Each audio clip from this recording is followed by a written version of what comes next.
Mamadu fenete fedinya Mamadu ala kira bangena Abdullahi de kira bangena abangena amba Aminata de kira bangena Muhammadu ala kira bangena minumbi kira feata nufle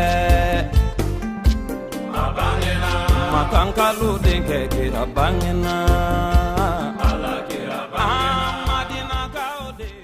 الحمد لله رب العالمين والصلاة والسلام على سيدنا محمد وعلى آله ومن تبعهم بإحسان إلى يوم الدين وبعد السلام عليكم ورحمة الله تعالى وبركاته مبلمو أمبي على تنوك على بركدا أمبي سالي دنفا ولا صنهرما كانوي على كراي أنا سمغو أني موما دي تغروكو فوكتا جودون سي على كانين أو بلا جلني أو جمكولو سانو ما ينفع بواجولو كene kono ambe torokoro bugu an karamgo a Sheikh Mohamed Musa Jallo abe mauludu ba min sigi torokoro bugu kaw feeno sangosa nyinanta bara bela jelen kera kabbe November kalo tle konontoma san bafla anitani kononto o min bena Rabiul Awwali ale tle tani flasuma na be fama ko mauludu su kenen konnana anga mabawcha man kumbe no nga keren yala akungele no ka weli bla karamgo bawma min bora jien fan rofe kana beni ni subanye wala saka seka wala like mo wiye ala kira ko la fasamantiya munun bala akene kono Sherif la jabarani stoyla barakum folo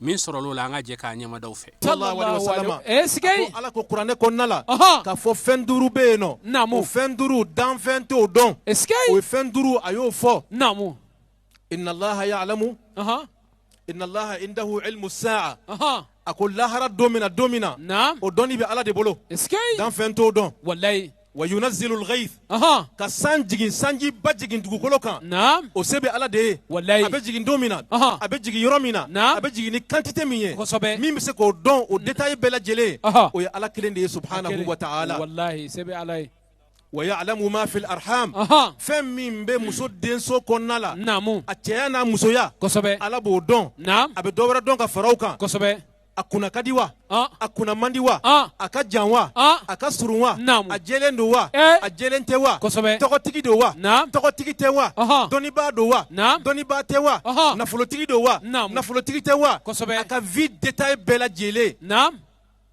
على كلن دبنين دون سبحانه وتعالى الله ولا تدري نفس بأي أرض تموت أكون ما شيتا دون ما شيتا دون كدوني منا بويا تشوكو لا مساني يروني ندو كل سانفه ما شيتو دون ياي أكو ما شيتا دون سيني موند بينا نصرو ولا سيني بينا منصرو سيني موند بينا كنا ولا سيني بينا منك كرسلا أكو ما شيتو دون يعني فندورو على ينبلا جلين دورو دي على كرام محمد صلى الله عليه وسلم الله أكبر إسكاي مصطفى قال وما تدري نفس بأي أرض تموت عندما فتح النبي صلى الله عليه وسلم مكة قال بعض الأنصار الآن رجع إلى أهله أي يتحدثون عن رسول الله ورجع إلى داره يشيرون بذلك أنه ظن منهم أن النبي صلى الله عليه وسلم لا يعود إليهم مرة أخرى خلاص عاد إلى الأهل وإلى العشيرة وإلى الدار فالتفت النبي صلى الله عليه وسلم إليهم وقال المحيا محياكم والممات مماتكم والله يقول ولا تدري نفس بأي أرض تموت وهو قدر بأي أرض يموت إذن هذه شيء من الخصوصيات كذلك قال تعالى في كتابه الكريم هو الأول والآخر والظاهر والباطن وهو بكل شيء عليم عليه الصلاة والسلام ظن بعض الناس أن هذه الآية في الحق سبحانه وتعالى وإنما هي في رسول الله صلى الله عليه وسلم هو الأول والآخر والظاهر والباطن وهو بكل شيء عليم. نأخذ مثال واحد في هذه الآية كما أخذنا مثال واحد في لقمان آخرة. هنا قال وهو بكل شيء عليم. روي أو روى الحاكم رضي الله تعالى عنه قال تأخر النبي صلى الله عليه وسلم عن صلاة العصر ثم أتى فصلى بنا العصر فتجوز في صلاته أي أسرع، ثم التفت إلينا وقال على مصافكم أي على صفوفكم أخبركم بالذي أخرني عنكم عن صلاة العصر. قال رأيت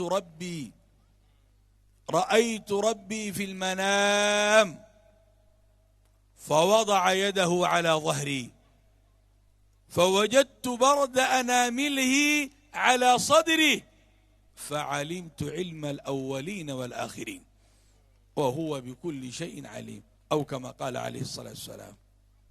اسكي ايا لامي ako ala ko kuranɛ kɔnɔ maa si t'a dɔn i bɛ sa dugukolo min kan kosɛbɛ o ye ala de ta ye, ala de b'o dɔn. wallahi maa si t'i sa yɔrɔ dɔn. an yɛrɛ b'a fɔ an ka bamanankan na kosɛbɛ n ko maa t'i da yɔrɔ dɔn kosɛbɛ. nka alakira muhamadu sallallahu alaihi wasallam don min na a ye makan dayɛlɛ n'a ni a balimaw ye ɲɔgɔn ye ani minnu famana san 10 ɲɔgɔn an'u ma ɲɔgɔn ye kosɛbɛ, a n'a balimaw ye ɲɔgɔn ye, naam, a n'a ka somɔgɔw ye ɲɔgɔn ye, a n'a ka kabilamɔgɔw ye ɲɔgɔn ye, ani kuresiw ye ɲɔgɔn ye kosɛbɛ. madinakaw minnu taara a nɔfɛ makan dayɛlɛli la, naamu, o madinakaw y'u kanto. Eskeyi, alakira kɔni o tuma a y'i kɔdɔn anw na, a ye anw bila, a n'a balimaw ye ɲɔgɔn ye kosɛbɛ, a tɛ k'i intéressé anw na tuguni, wallahi, a y'i ɲɛsin a balimaw ma. laala alakira bɛna to yan, laala a bɛna to Maka yan nɔ, a tɛna segin anw yɛrɛ fɛ yen Madina tuguni. Eskeyi, alakira ye kuma ŋunuŋunukan mɛn, naam, a y'i kɔfilɛ madinakaw ma, a ko la, a ko ne Muhamadu, naam, a ko al mahya mahyakum, a ko ni n bɛ balo, ala ye ne ka balo latigɛ aw de cɛ la, n bɛ segin ka taa balo aw cɛ la, wal mamatu mamatukum, ni n bɛ sa fana n bɛ sa Madina kɔnɔ, n kaburu bɛ Madina de. alakira y'a kaburu yɔrɔ dɔn, a y'a sa yɔrɔ dɔn, wallahi, yani a ka sa. ala dun y'a fɔ kuranɛ kɔnɔna la, a ko maa t'a dɔn i bɛ sa dugukolo min sanfɛ, mais ala y'a dɔnni di alakira Muhamadu ma sallallahu alaihi wasallam, o ye alakira ka bonya ye, bonya min ni ala y'a di alakira ma sallallahu alaihi wasallam. a ko kuranɛ ko an ma tuguni, a ko huwal awwalu wal akhiru wal zahiru wal batinu wa huwa bi kulli shay'in alim. maa dɔw hakili la ko ala kan b'a yɛrɛ de ma, ko ala de ye fɔlɔfɔlɔ ye, ale de ye laban ye, wallahi, ale de dalen don kɛnɛ kan, ale de dogolen don, ale de bɛ ko bɛɛ lajɛlen dɔn. kuma in fɔra waati min na, maa dɔw hakili la ko ala kan b'a yɛrɛ de ma, ja ala kan bɛ alakira Muhamadu de ma sallallahu alaihi wasallam. alakira de ye fɔlɔ ye, alakira de ye laban ye, alakira de dalen don kɛnɛ kan, mɔgɔw ɲɛ bɛ Muhamaduya la, alakira de dogolen don, n'o ye Ahmaduya ye, o dogolen don alakira la, maa t'o dɔn, wa huwa bi kulli shay'in alim. alakira de bɛ ala ka dali kɔnɔna la fɛn bɛɛ lajɛlen dɔn, sallallahu alaihi wasallam. a ko misaliya ye min ye, a ko don dɔ alakira Muhamadu a nana misiri kɔnɔ, a nana lansara seli la, a y'a sɔrɔ sahabaw ye seli daminɛ, ye faamuya, a ye retard ta dɔɔni lansara seli la, alakira nana, a ye seli la ni sahabaw ye teliya la, seli bannen, a ko sahabaw ma a ye to aw pilasiw la, bɛɛ k'i sigi pilasi la, kibariya bɛ yen ka d'aw tulo kan, sahabaw y'u sigi, alakira k'u ma, a ko aw b'a dɔn min y'a to n mana joona bi wa, u ko an t'o dɔn, alakira k'u ma, a ko ne tun bɛ sunɔgɔ de, n tun bɛ sunɔgɔ min na, n sogora ka ala ye, n sogora ka ala ye, maa bɛ sogo ka ala ye, n sogora ka ala ye, a ko n ye ala ye min kɛ, ala nana ka n'a bolo da n kɔgɔdisi la, fo ka a bɛ komi i ye gilasi da n kɔgɔdisi la, ala y'a bolo da yen tuma min na, a bɛ komi transmission de savoir, ka dɔnni transmis alakira la, ala ye dɔnni de yɛlɛma alakira kɔnɔ, ka bɔrɔ kongo a kɔnɔ, alakira ko, a ko fa alimtu ilma al-awwalina wal akhirin, a ko kɔsana fɔlɔfɔlɔmɔgɔw ka dɔnni ani labanamaw ka dɔnni ani ala ka dali kɔnɔna la, fɛn fɛn tɔgɔ ye ko dɔnni, ala y'o bɛɛ yuguban kɔnɔ, Muhamadu y'o bɛɛ lajɛlen dɔn, wa huwa bi kulli shay'in alim, alakira bɛ fɛn bɛɛ lajɛlen dɔn. bonya ye ala ye bonya min di alakira Muhammadu ma sallallahu alaihi wasallam. روى الإمام مسلم في الصحيح أن النبي عليه الصلاة والسلام قال ساووا بين صفوفكم، هذا في الصلاة، ساووا بين صفوفكم فإني أراكم من خلفي كما أراكم من أمامي. وفي رواية قال وأرى خشوعكم في الصلاة. مسلم روى في الصحيح أن النبي عليه الصلاة والسلام قال ساووا بين صفوفكم فإني أراكم من خلفي كما أراكم من أمامي. وفي رواية أنه قال وأرى خشوعكم في الصلاة. خلاصة الأمر يا إخوان، لا أريد أن أطيل، خلاصة الأمر كما قال حميد في البردة وحاصل الأمر أن المصطفى بشر، هو بشر لكن ليس كباقي البشر.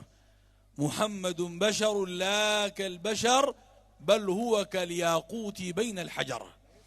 النبي عليه الصلاة والسلام بشريته تختلف عن البشر. هل هناك بشر يرى من خلفه؟ هل هناك بشر لا ظل له؟ فالنبي صلى الله عليه وسلم لا ظل له. هل هناك بشر إذا مشى على الرمل لا أثر له؟ هذا رسول الله. هل هناك بشر إذا مشى على الصخر يكون له الأثر؟ هذا رسول الله. إذن هو بشر ولكن ليس كباقي البشر.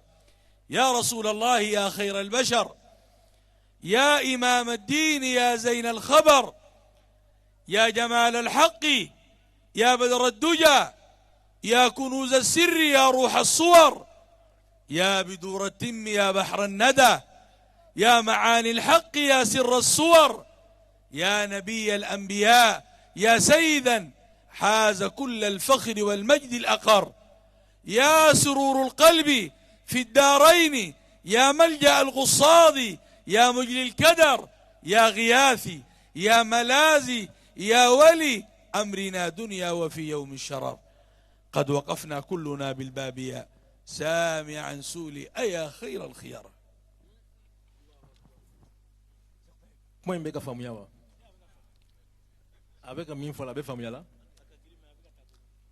akma inga grima abeka ta dondoni ako dondo alakira Muhammad sallallahu alaihi wasallam anani jo aka mihrabu kono abena selni sahabawi ay kantuma ako ay sufu labe nam ay sufu tle nam aya ko sufu labe nam kadaka ne Muhammadu nyebe awla mbeyeli ken kofe ina fo mbeyeli ken nyefe chugomina eskay Allahu akbar nebe mami ben kofe nam mbo ye ina fo mami ben nyefe mbo ye chugomina Allahu akbar ako hadisa wara konnala nam ako nawbe seli ayaw dusukun faranyonka nam akaw nganiyaw ke kelenye akaw nyeshi alama ne nyebe aw farikolola nam nga flelite dawma eskay me nyebe aw dusukun fanala ko seli konnala Allahu akbar aw dusukun be yoromina nam naw nasro aw be sella aw be kasra alanye wal mawte kasra alanye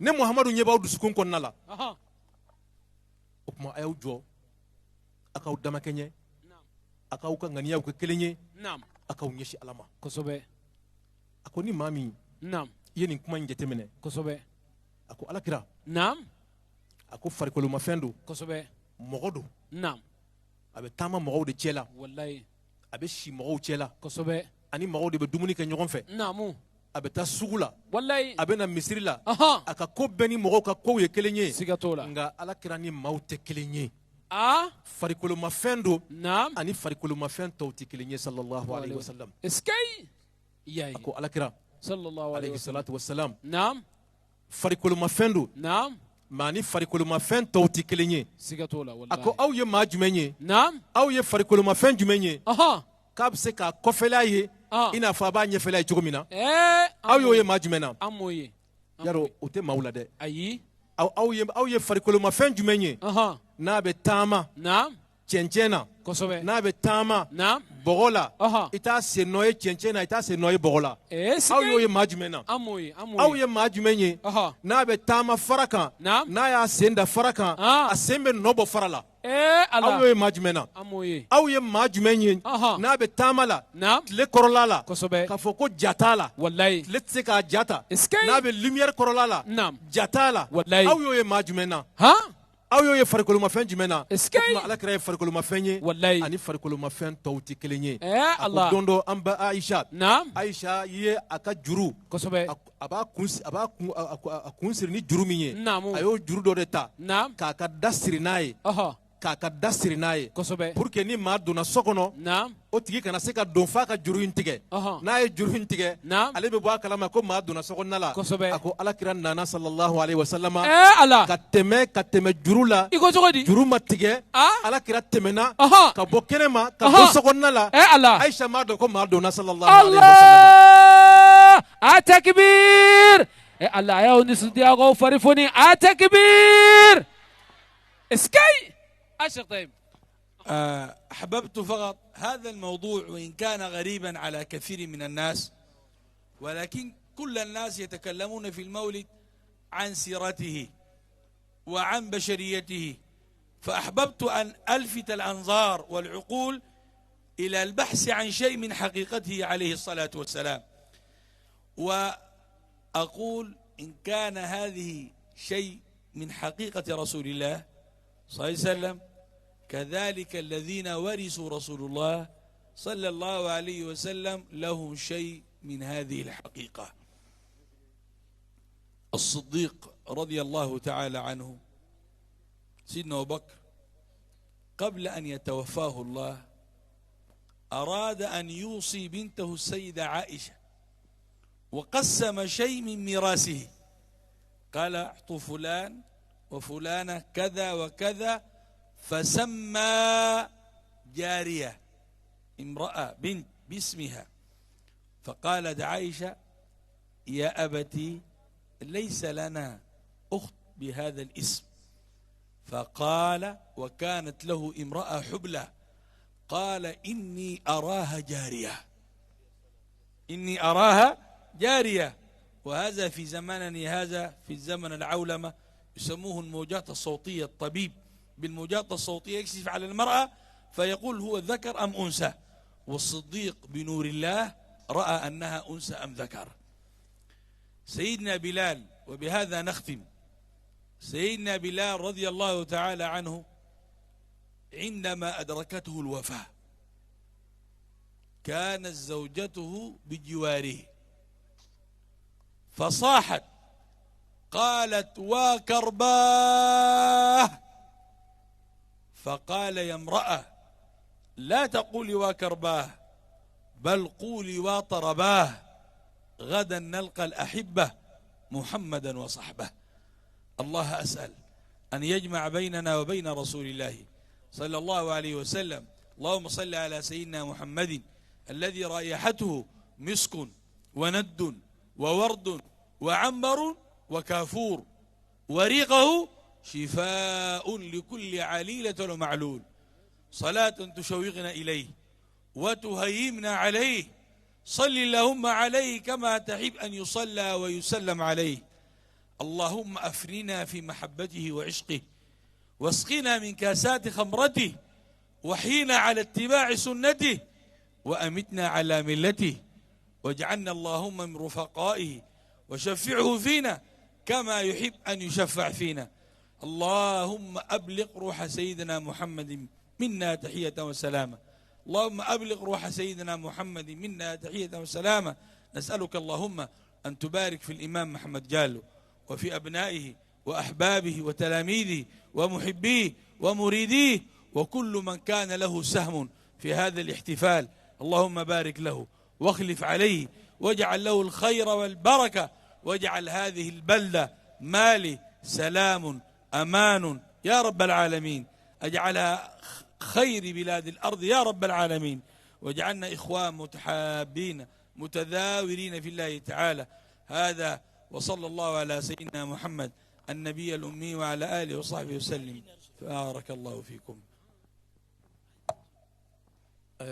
أنكرمكم hakili la kuma in bɛ ka faamuya la kosɛbɛ ko maaw delila naam u bɛ kuma Muhamadu kan naamu ka daminɛ a ka bangeli la est-ce que a bangeyɔrɔ naam k'a la bonya fo kana se san 40 ma est-ce que san 40 kɔfɛ wahyu nana ma kosɛbɛ n'o ye kuranɛ ye k'o d'a ma a balola o kɔfɛ san 27 a dɔ kɛra Maka a dɔ kɛra Madina ko caman kɛra nin kɔnɔna la maaw bɛ min dɔn o la san o san mɔgɔw bɛ taa ka segin k'o kan mawuludu kɛnɛw la an'an ka sigiw la a ko ale ma kanu ka kuma o kan yanni Muhamadu ka bɔ diɲɛ kɔnɔ yan'a ka na diɲɛ kɔnɔ a tɛmɛna étape caman de la a tɛmɛna o étape min na yan'a ka na diɲɛ kɔnɔ n'o ye k'a sɔrɔ farikolo ma don a la fɔlɔ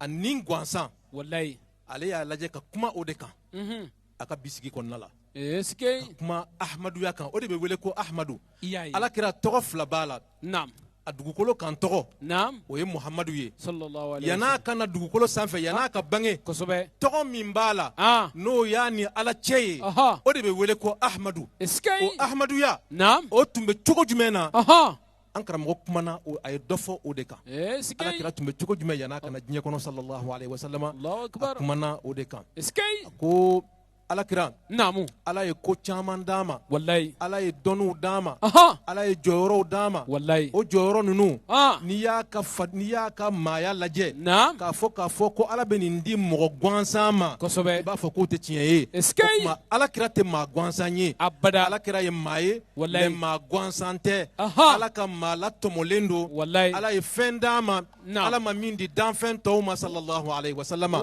ko Ala y'o di Alakira ma cogo min na maa minnu tugura Alakira kɔ n'u dara a la n'u limaniyara a la n'u kɛra tiɲɛtigiw ye k'a labato ka k'a ka sahaba ɲɛnɛmanw ye ka kɛ walijubaw ye Ala ye niyɔrɔ dɔ d'olu fana ma Alakira ka Ahmaduya la a ko Seydina Abubakar a ko don dɔ k'a to khalifaya la a banana a y'a dɔn k'a tɛ bɔ bana la a y'a denmuso wele n'o ye Aisha ye a ko n denmuso a ko ne kan ka sa mais n ka tiɲɛ filɛ aw bɛ n ka tiɲɛ tila aw bɛ nin di karisa ma aw bɛ nin di karisa ma aw bɛ nin di karisa ma tiɲɛ kan ka di maa minnu ma aw bɛ nin di olu ma a ko npogotiginin dɔ bɛ yen nɔ a ye npogotiginin a ye tɔgɔ yɛrɛ fɔ a tigi la a ko n'o fana nana aw bɛ nin di o fana ma Aisha ko a ma a ko n fa ko ni bana ma don i hakili la dɛ e bɛ ka npogotiginin min fɔ balima foyi t'an bolo yan nɔ min tɔgɔ ye nin tɔgɔ in ye anw tɛ nin tigi dɔn Abubakar ko a ma a ko ne muso karisa ala jɔlen don ala jɔlen don mais ɲɛ bɛ min n'a kɔnɔ a ye kuma in lamɛn kosɛbɛ dɛ muso karisa lajɔlen don mais ne ɲɛ bɛ min n'a kɔnɔ o ye denmuso de ye a b'a tɔgɔ da karisa la n'a nana nin y'a ka nin yɔrɔ ye a b'a ka nin yɔrɔ d'a ma la ilaha illallah Muhammad o don y'a sɔrɔ échographie ko tɛ yen nɔ appareil sophistiqué tɛ yen nɔ ko ka den dɔn a cɛya n'a musoya dɔn ka taa ba kɔnɔna la o kun tɛ yen nɔ mais Seydina Abubakar Ala ye a ka dusukun ɲɛ dayɛlɛ den min bɛ a muso kɔnɔna la a ka den cɛya n'a musoya dɔn ka tila k'a fɔ Aisha ɲɛna den in tɔgɔ bɛ da karisa la n'a nana don min na nin y'a ka tiɲɛ ye a b'a ka tiɲɛ d'a ma an karamɔgɔ ko a ko n'i tugura Alakira la sallallahu alaihi wasallam ka kɛ tiɲɛtigi ye Alakira labato la a ko Ala bɛ fɛn d'i ma Alakira ko la ko min bɛ yen n'a bɛ bonya maaw hakili ma an karamɔgɔ ko a k'a bɛ dugawu k'aw ye wallahi dakurunya 2 min fɔra nin sigi in kɔnɔna la a b'a ɲini Ala fɛ Ala k'an nafa ni dakurunya 2 in ye amina ya rabbi a b'a ɲini Ala fɛ kosɛbɛ Alakira min dalen bɛ Madina a tulo b'an na a ɲɛ b'an na an bɛ kuma minnu fɔ a b'a kumaw kalama a ko a bɛ kisi ani foli a b'o sama Alakira ma aw bɛɛ lajɛlen tɔgɔ la ni Ala sɔnna ma Alakira bɛ foli jaabi wallahi o bɛ diya n ye dɛ n'a ye maa min ka foli jaabi e kunnajɛra diɲɛ ani lahara wallahi siga t'o la Ala ye kunnajɛ d'i ma diɲɛ ani lahara a ko o kuma a ka foli bɛ aw ye wallahi a ka waleɲuman dɔn bɛ aw ye kosɛbɛ a ka dugawu bɛ aw ye a b'a ɲini Ala fɛ ni san ɲɔgɔn caman naam ala k'o yira an na amin ya rabbi sigi nin kɛnɛ ɲɔgɔn caman kan ya rabbi a bɛ dugawu k'aw ye cogo min na naam a ko aw bɛɛ ka fara a kan wallahi aw ka fara ale kan aw ka jɛ a ka dugawu kɛ Muhamad Musa Jallo ye alimam Muhamad Musa Jallo eskay ko ka dugawu k'a ye wallahi ka barika d'a ye inshallah ka ɲuman dɔn k'a ye naamu k'a ɲini ala fɛ kosɛbɛ ko ala ka barika don a la amin ala ka barika don a ka denbaya la ya rabbi ala ka barika don a ka kalandenw na amin ya ala ka rabbi barika don a jɛɲɔgɔnw na ya ala rabbi ka barika don a kanubaw la amin ya ala ka rabbi barika don misiri selibaw la ya a ko rabbi torokɔrɔkaw ala ka barika da aw la amin ya rabbi minnu bɔra quartier wɛrɛ la ka na torokɔrɔbugu naamu ala ka barika don aw bɛɛ lajɛlen na amin ya ala rabbi kira barika ani ala kira lahɔrɔma ala amin k'o don an bɛɛ lajɛlen na amin ya rabbi ko san wɛrɛ ala k'a to an ka sigi nin kɛnɛ in kan amin an ka masala kɛ ala kira Muhamadu kan sallallahu alaihi wasallama esige a ko taama sɛgɛn naam ayiwa o y'a to a tun bɛ fɛ ka caman fɔ wallahi mɛ taama sɛgɛn b'a to kosɛbɛ a bɛ a ka bi laseli a b'a jɔ nin yɔrɔ la eskay ka yafa ɲini aw bɛɛ lajɛlen fɛ naamu k'a ɲini aw fɛ aha aw yɛrɛ ka dugawu k'ale ɲɛna wallahi ni ala sɔnn'a ma naam ka se dɔgɔkun kɔnɔna ma kosɛbɛ ani ka taa se fo denkuni ma naamu ni ala y'aw tulo garijɛgɛ don ko wɛrɛ minnu na aha ala kira ko la naam ni ala sɔnn'a ma wallahi a bɛna o kow da aw tulo kan inshallah sallallahu ala muhammadin وآله وصحبه وسلم تسليما اسكي كثيرا والحمد لله رب العالمين. وتمنين كوفي واجلو كلا كون فلانا وبسروكا كوماتا من سرولولا أنا جكا نيما دوفي. الحيوان انسجم مع النبي صلى الله عليه وسلم بغاهم فنو برب على كرم صلى الله عليه وسلم حينما جاء الجمل يشتكي صاحبه إلى رسول الله صلى الله عليه وسلم. منا منا نيامن نانا دون ولا نيامن نانا على كرم صلى الله عليه وسلم أبنا كنغردا على كراي كاكا كنغردا لتجي. حينما استفسر النبي صلى الله عليه وسلم من الجمل بأن صاحب الجمل ينام دون صلاة العشاء. الله أكبر. نيامتي عليكم غبارة يا بس نغدو كسر مسافو سلي. فقال يا رسول الله نيامين دنا أكو ألكرا إني أخاف أن أكون فيهم وينزل عليهم غضب الله سبحانه وتعالى. نبسرا نبدو من غنو دوتكي بدادونغودو أتسافو سلي. ألك الله جابا بنا جيغو دوكونو نبسرا لا جابا كنا جيغي كنتو دوكونو. النبات انسجم مع الحبيب صلى الله عليه وسلم. أكو هالي فراو يربرو ولو بلا جليو بربي على كراما. لما أرسل الحبيب صلى الله عليه وسلم الصحابة لإعتاق سلمان الفارسي من عند اليهودي. لما أرسل النبي صلى الله عليه وسلم الصحابة الأربعة أبي بكر عمر عثمان علي لإعتاق سلمان الفارسي من عند اليهودي. كمانا من ألكرا صلى الله عليه وسلم ألكرا ياك صحابة وشي أرسل أصحابه إلى سلمان إلى اليهودي ليعتق سلمان من عند اليهودي. أقولها مرة ثانية.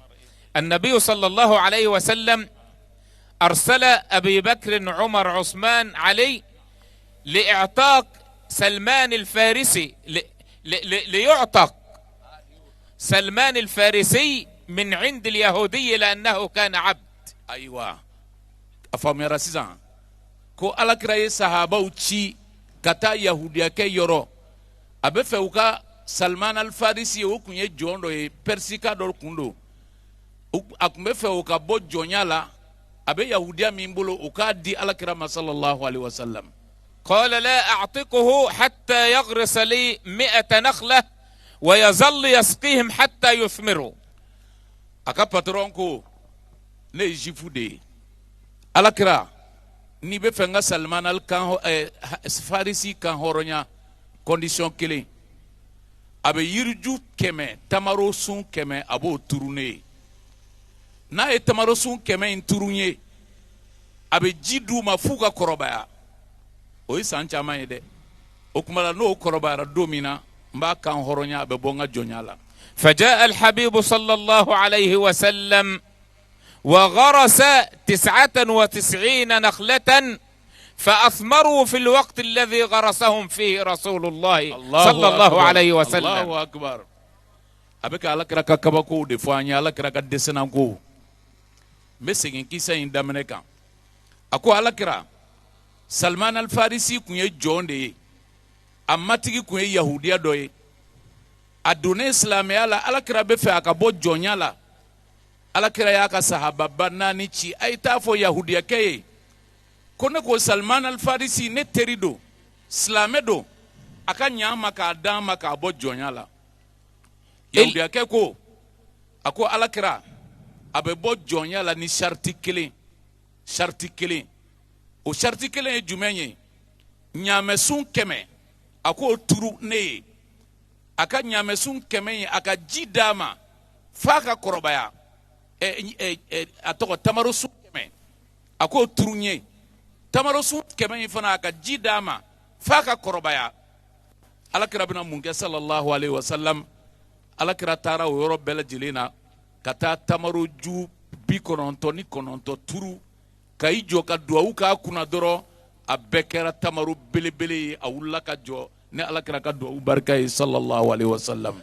فجاء النبي صلى الله عليه وسلم إلا شجرة غرسها عمر فجاء النبي صلى الله عليه وسلم وغرسها فأثمرت في الوقت نفسه. الله أكبر. يري كلمة سيدنا عمر de kunyo oturu o yiri mai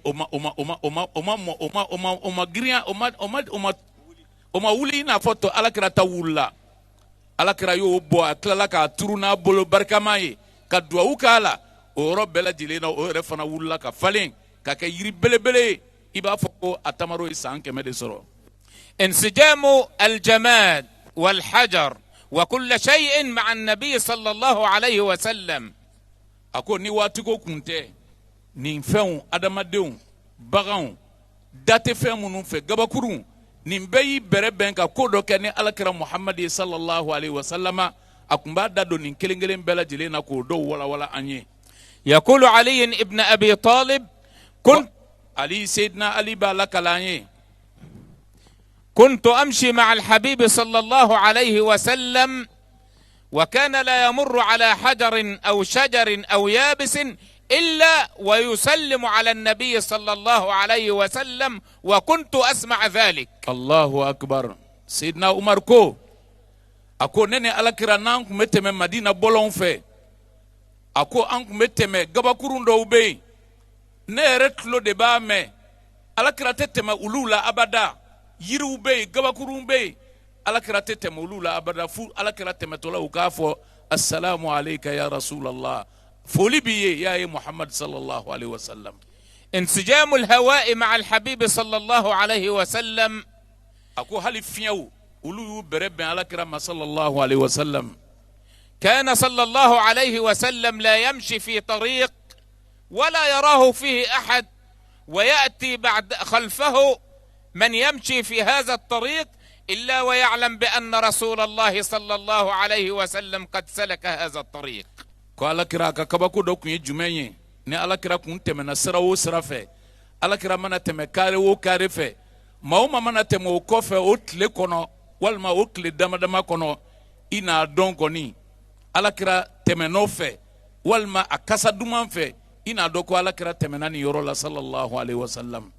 يعلم بأن النبي مشى في هذا الطريق من طيب عرقه الذي يخرج منه فيطيب الهواء ويعطر الهواء. الله أكبر. alakira tamatola ayrema abe komi parfum de ba no fe ka fie jiena abe komi deodorant be mami mbolo abe ka fie anofe kata alakira misalia kunyo de amana teme bolon o bolon fe o bolon bela jile be sumadia ni alakira sallallahu alaihi wasallam okmala o koroy an slama were kanyere sumadia kadaka sumadia la ne kun kadi alakira صلى الله عليه وسلم. وقبل أن أنهي أقول هذه الكلمات بقلب مفتوح.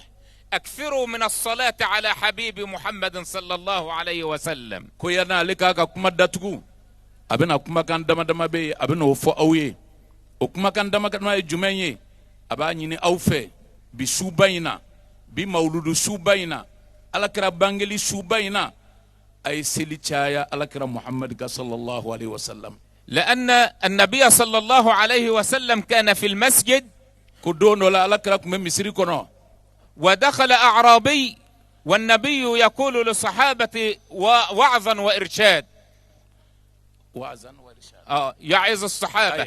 alakira sallallahu alaihi wasallam burusi kono larabu do nana do anofe misiri kono do no la kasura alakira beka mawaju. فجاء الأعرابي وقدمه الحبيب صلى الله عليه وسلم بجوار النبي صلى الله عليه وسلم. ni burusi kono larabu nana alakira sallallahu alaihi wasallam ay plasi dama fa ere krefe, أي قربه مكانة أعلى من أبي بكر الصديق رضي الله عنه. أي تشينجرا لا كتم أبو بكر كان كتم أكسحاب بلبل توكا. فقال أبو بكر الصديق رضي الله عنه: لماذا يا رسول الله أدنيته مكانة أقرب مني؟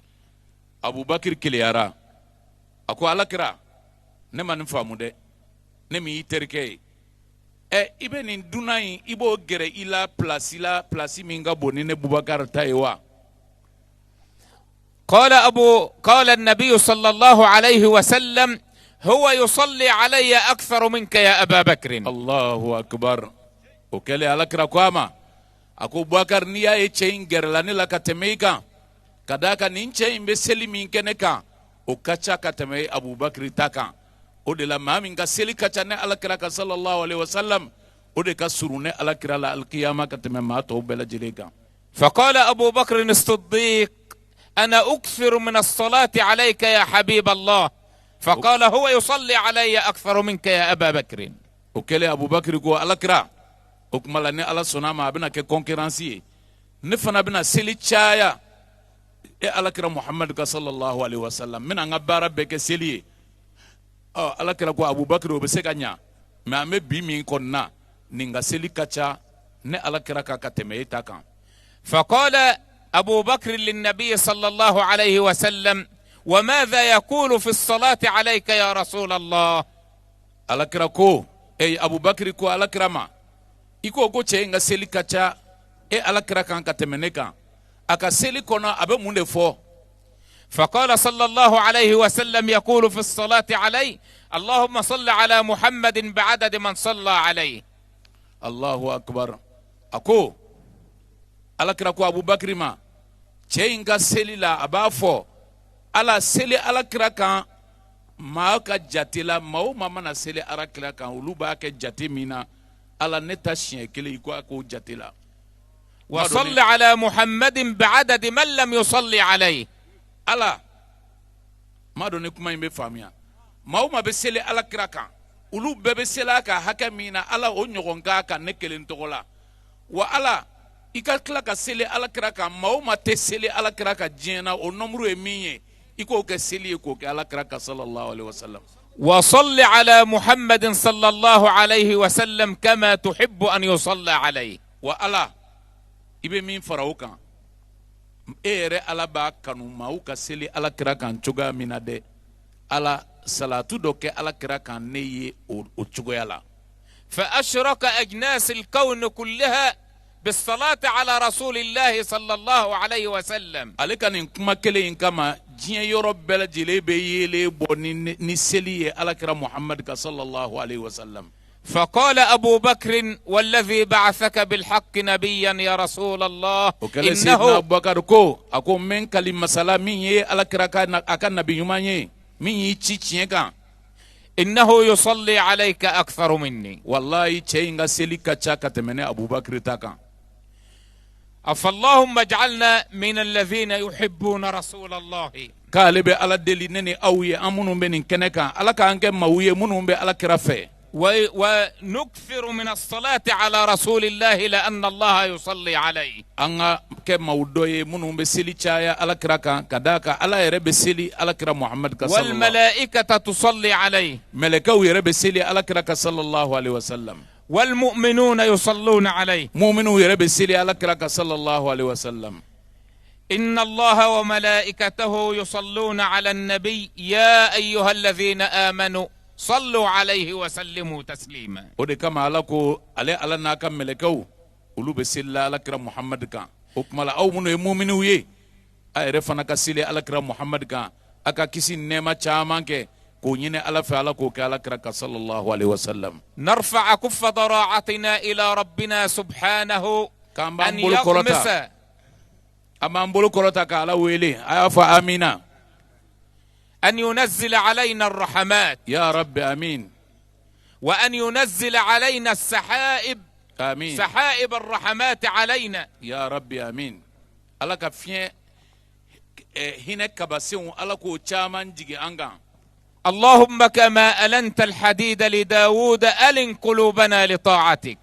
ala min ye nɛgɛ magaya nabilayi dawuda ye a ka se ka nɛgɛ k'a sago ye ala an dusukun magaya k'a bila ye ala batoli kan. اللهم إنا نسألك جنة الخلود. ala an b'i deli aljinɛ min ni maaw bɛ du ma kɔnɔ ala i k'an don aljinɛ in kɔnɔ. ورزق ممدود. ala garizigɛ min n'a tɛ ban min samalen don ala i k'o d'an ma. وماء مسكوب وفاكهة كثيرة. ji min n'o bɛ suma k'a di ala ka jɔnsenmaw ma i k'o ji di an ma alikiyama. o kuma la yiriden minnu bɛ yen ni dan t'a la ala i k'o d'an ma aljinɛ kɔnɔ. اللهم إنا نسألك عيشة هنية. ya rabbi amin.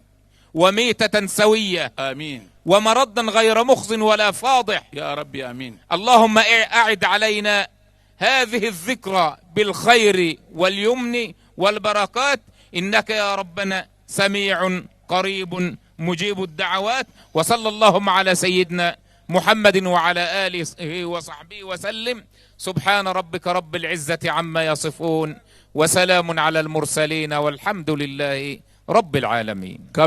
kenen konnana u ye jɔnjɔn ta k'a di u ka mɔgɔ cɛ sirilen dɔw ma u ka wuli ka jɔ ani u ka jijaw walasa ka se ka dɔ fara u kan. o fɔlɔfɔlɔ o ye jumɛn? o ye ne yɛrɛ kɔrɔkɛ ye. naamu. ani n terikɛ. Amadu Traoré di Pako. Piko. Amadu Traoré. ale de b'a ka mobili ta. mobili ba in. turukɔrɔ tɛ turukɔrɔ ye. quartier Mali tɛ quartier Mali ye. Wallahi. seman tɛ seman ye. kosɛbɛ. ka yaala bɛɛ la. Wallahi. ka turukɔrɔ mawuludu fɔ.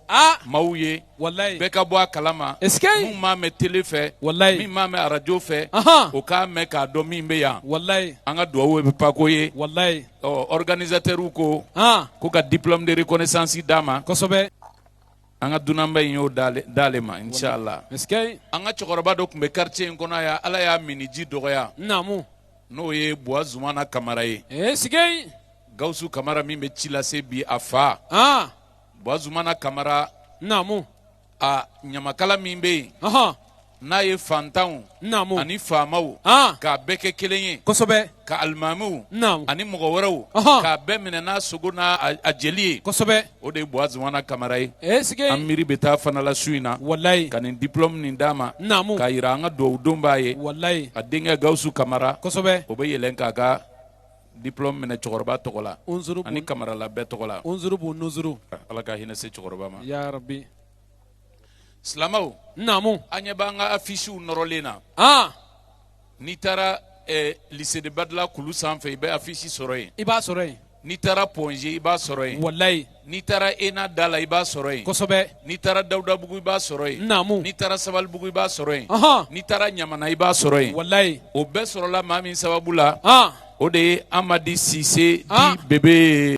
ale de ye an ka communication o président ye. est-ce que. o kuma la diplôme de reconnaissance bɛ yan. i y'a ye. ka d'a yɛrɛ ma Amadi Sise di Bebe. a bɛ ka na.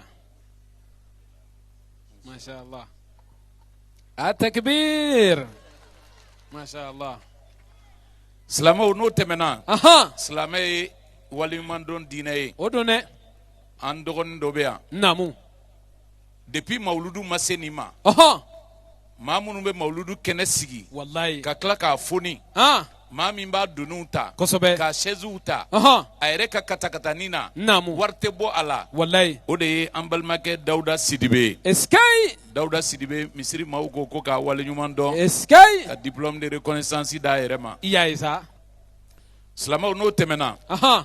an balimamuso dɔ bɛ yen. kosɛbɛ. depuis an ye mawuludu organiser daminɛ nin cogo in na. naamu. ale bɛ bɔ fo bole kɔfɛ. ale bɛ bɔ yen de. est-ce que. a b'a ka famille bɛɛ de cɛ a nɔfɛ ka na mawuludu la. Wallahi. ni mawuludu ye sufɛla ye. sɔgɔma. ale bɛ na. kosɛbɛ. réunion kelen tɛ yen. k'an balimamuso in ye réunion min jɛ. abada o tɛ yen. wa ni réunion be damne 16h naam 15h30 ba sura ale bora nyamana kase Torokorobugu eskay Allahu akbar donc ko nyuman sarate dadenye abada an balimamuso Jenabu Tunkara aha ko ka diplôme de reconnaissance dama eskay aka cɛsiri n'a ka baara la masha Allah yasa an tɔw bɛ se k'a ladege eskay o kuma la an ka dunankɛ b'o fana di a ma naamu masha Allah atakbir silamɛw hali bi waleɲuman dɔn sira fɛ AKI ɲɛmɔgɔ kosɛbɛ maa min bɛ an kunbɛn yan naamu ale fana ye maa cɛsirilen ye kosɛbɛ réunion tɛ fɔ a kɔ ayi a ka kuma man ca mais il est efficace wallahi n'o ye Mahamadu Darame ye Darame maa o maa bɛ réunion kɛ an fɛ mawuludu labɛn na bɛɛ bɛ Darame ka sérieux dɔn bɛɛ b'a ka cɛsiri dɔn mawuludu ko la wallahi ko ka diplôme de reconnaissance d'a yɛrɛ ma masha Allah k'a yɛrɛ waleɲuman dɔn eskay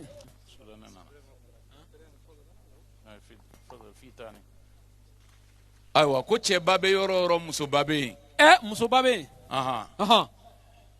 mawuludu yɛrɛ ka organiser tan naamu maa min ye courage don an na kosɛbɛ n'ale bɛna yɔrɔ furan naam ka yɔrɔ labɛn ka réunion dagaw sigi ka daga wuli ka cɛsiri ka courage don alimami yɛrɛ la kosɛbɛ o ye an balimamuso Jɛnɛ Tolo Allah a n'a cɛ Boubacar Diba eskay atakbir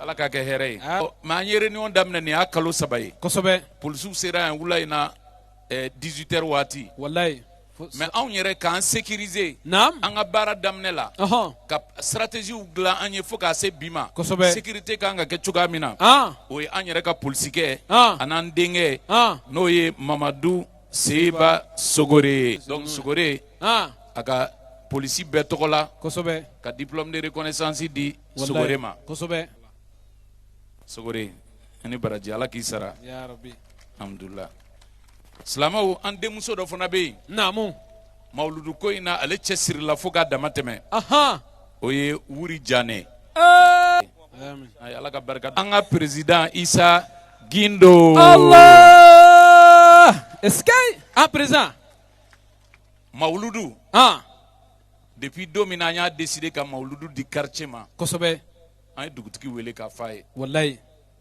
dugutigi ko quartier bɛɛ lajɛlen ye ne ta ye wallahi mais n fana bɛ mɔgɔ di ma n tɔgɔ la o bɛ réunion a b'a participer eskay Isa a tɛ kɛnɛya ba la nin waati in na wallahi Allah mais réunion na a b'i da de a dɛsɛlen a b'i da de wallahi an bɛ ka réunion kɛ a dalen don Allah bana b'a la mais a b'i da a tɛ taa so Allah a dalen b'an ka réunion présider président silamɛw a dan y'o ye dɛ ayi wallahi maa dan y'i se ye dɛ siga t'o la wallahi donc bɛɛ lajɛlen tɔgɔ la ko barika bɛ da maa min ye naamu hali alimami yɛrɛ sanfɛ wallahi mawuludu ko la a ɲali n'a ɲabaliya a tɔgɔ duman masha Allah an kɔrɔkɛ Isa ta don eskay Isa Ala ka kɛnɛya dan ni ma amin ya rabbi Ala ka si di ma amin Ala ka kɛnɛya di ma kikay masha Allah masha Allah masha Allah ko Ala ka barika don a la amin ya rabbi amin ani baraji ni cɛ ni muso ani baraji Ala k'aw sara amin ya rabbi an sera ka min sɔrɔ k'a lase aw ma o de kun ye nin ye an bɛ Ala deli san wɛrɛ ta Ala k'o yira n na duwawu minnu donna kɛnɛ kɔnɔ Ala k'u minɛ k'aw fo k'aw waleɲuman dɔn ka Ala deli Ala ka waati wɛrɛ yira n na wasalamu alaikum wa rahmatulahi ta'ala wa barakatuhu